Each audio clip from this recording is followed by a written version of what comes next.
There is a term which is called being fickle-minded. NTA should be called that, fickle-minded.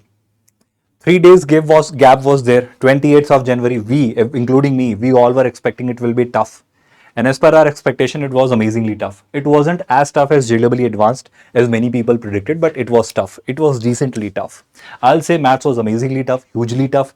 There were only 5 to 7 questions which were doable. Of course, 2 to 3 more questions are there which were moderate, but the easiest category questions were 5 to 7.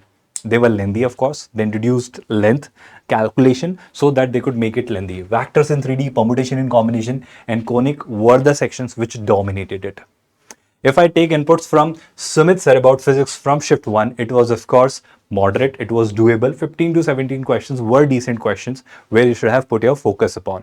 If he was highlighting, if he were to highlight the chapters or the sections or the units which were the dominating ones in the physics, it was of course modern physics, ray optics and current electricity with some more sub chapters.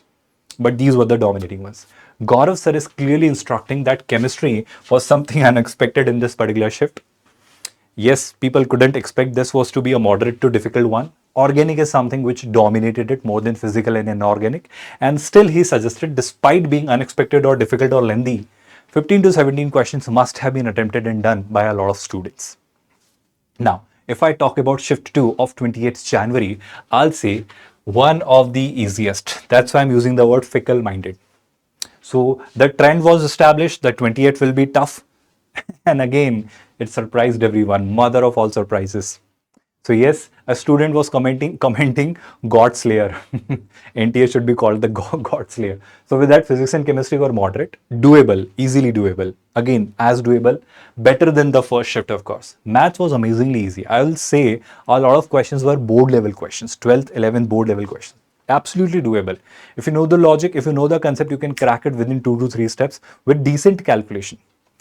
9 to 10, definitely, absolutely doable questions were there in math section. Of course, there were some moderate and tough questions. It's absolutely just an idea which you should develop where, which to attempt and what to leave or reject.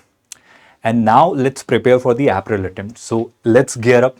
Let's start preparing. And I hope you're realizing by watching the attempt we are clearly describing or suggesting, you should start falling in love with physics and chemistry.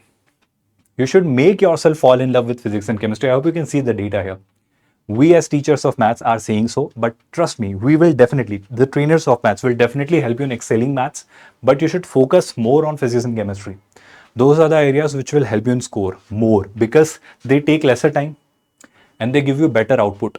Return on investment. There is better output from physics and chemistry because every question carries same mark. So if each question carries same marks, why are you targeting maths more? It's like addiction. Once you fall in love with maths, you do more of maths, which is not advised to an IIT JEE aspirant.